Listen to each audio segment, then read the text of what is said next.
Hey guys, welcome back to another video. And today's video is wasted dreams.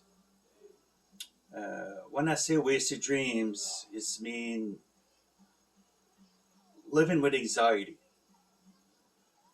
I'm gonna I'm talking about myself. I don't know about how other people live with it, but I'm just want to explain what happens to me.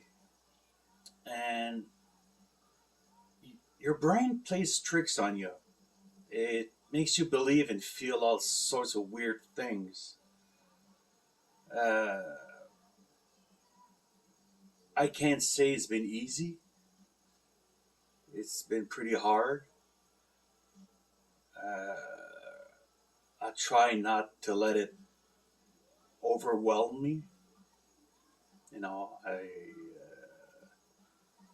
Like I said, I don't know about other people living with it, but you always question yourself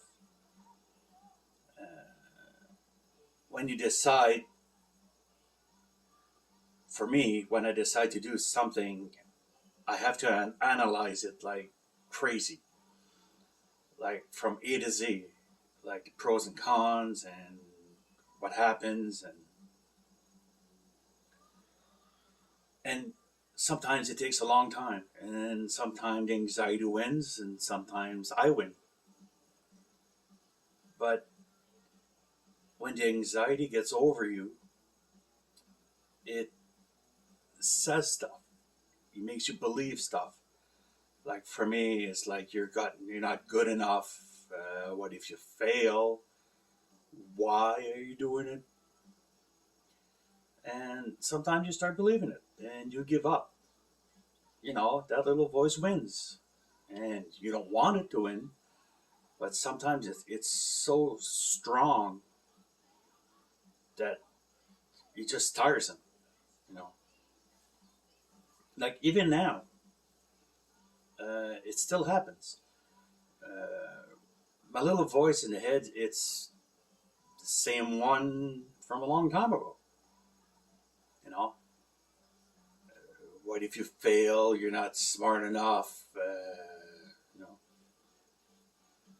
you want like you couldn't believe like how many times it won over me. And but like I said, I'm talking about myself. I don't know how the rest of the people are living with that nightmare of living with that trouble. So don't judge or anything. Like don't say, "Oh, it's not like that for me." And I know it's not like that for me. I'm talking about me. You know, it can be completely different. Uh, I don't know if it's because of my the route that I took from childhood to here. If that's why I'm the way that I am, I don't know. That's a question that I say yes. For me, but there's there's a lot of dreams that I missed out. A lot of stuff that I missed out because of that stupid little voice in my head that always says stuff like you're not good enough, and people are gonna laugh at you. And even this YouTube channel, before I started, like how people are gonna perceive it, like you know but I won that conversation. So one of the biggest things right now that I'm living it with anxiety is when I go somewhere where there's a lot of people. I always try to sit in a place where I know where the exit is. So if my anxiety gets the better of me, well, I know where to go. I have an escape route. And sometimes when I don't, I just close my eyes and breathe, take deep breaths. And sometimes I see myself making believe that I'm sleeping in the waiting room. So I know that my bubble is there and people won't bother me.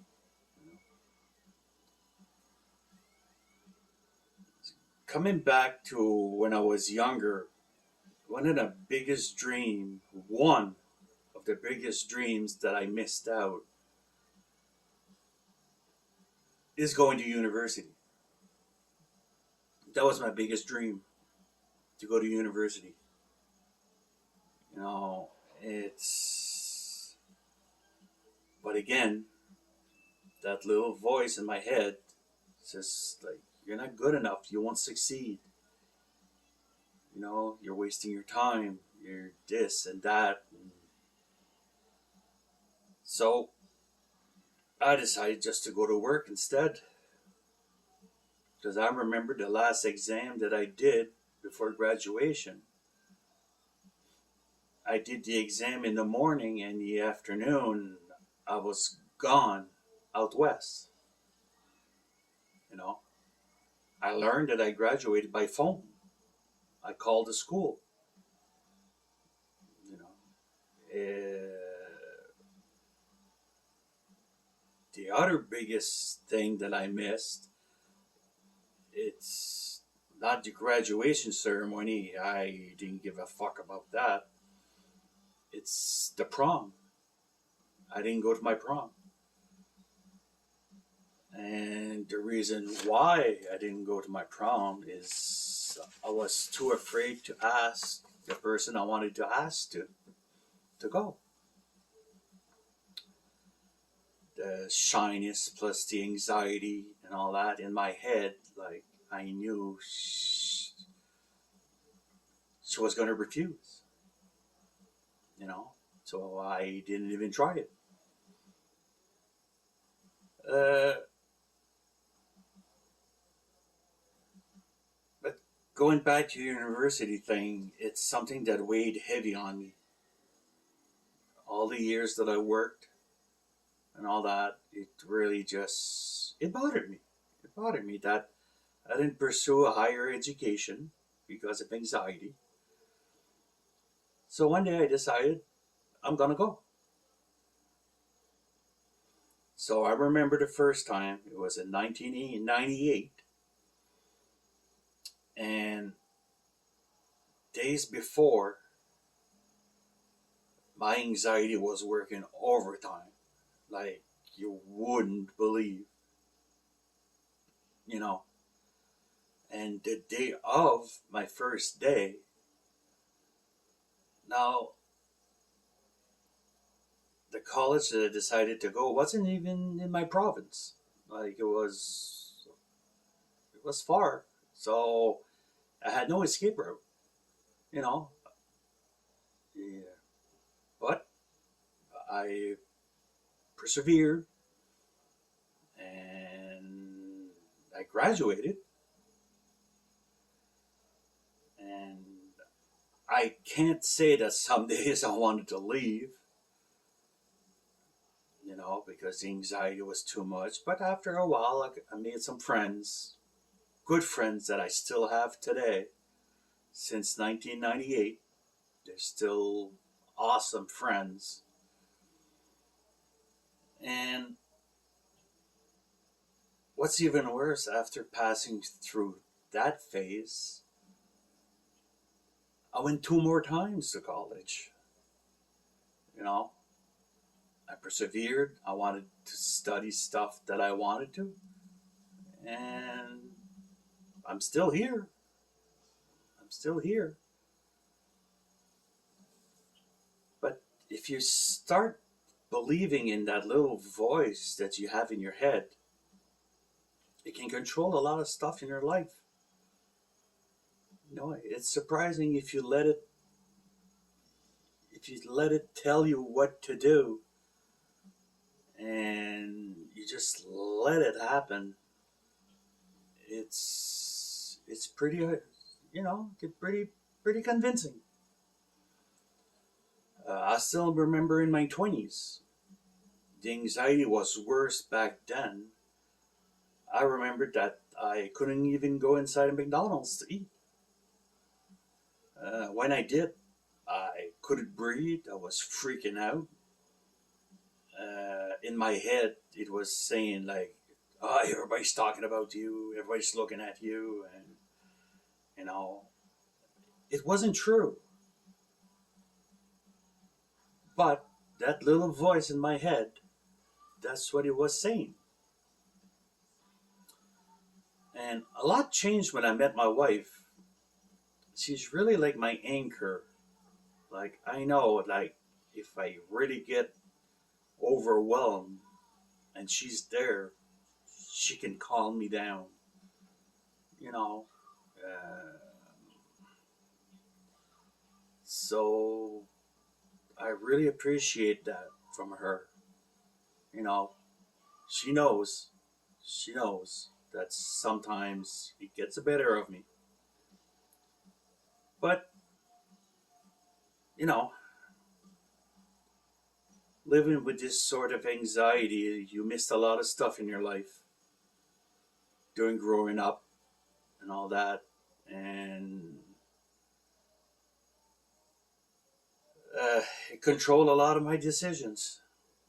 Some good, some bad. Some things I missed. You know, some people will say, well, Luke, it's in the past.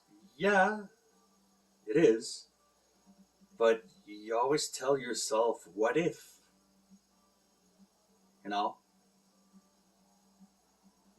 what if I won one of the conversations and I turned left instead of right? Where would I be? Maybe not here, but you never know. You know, a lot of people ask that question, I think. And again, like I'm talking about myself and what I heard of other people with the same thing that I have. We live pretty much in the same boat, you know. And even now at 50, I still got dreams, you know. I still got, you know, I'm still young at heart.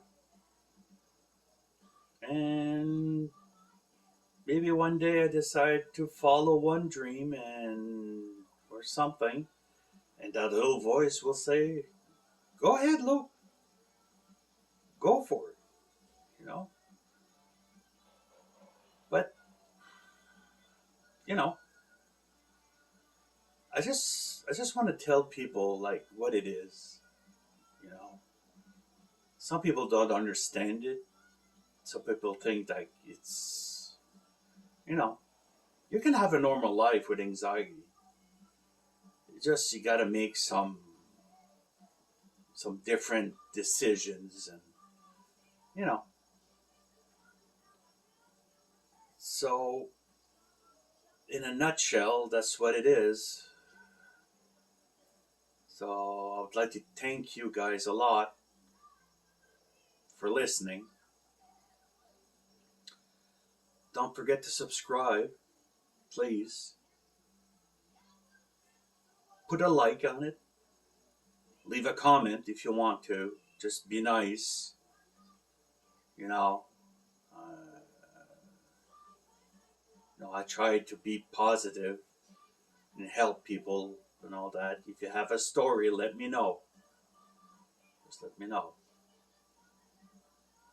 I love you all. Thank you.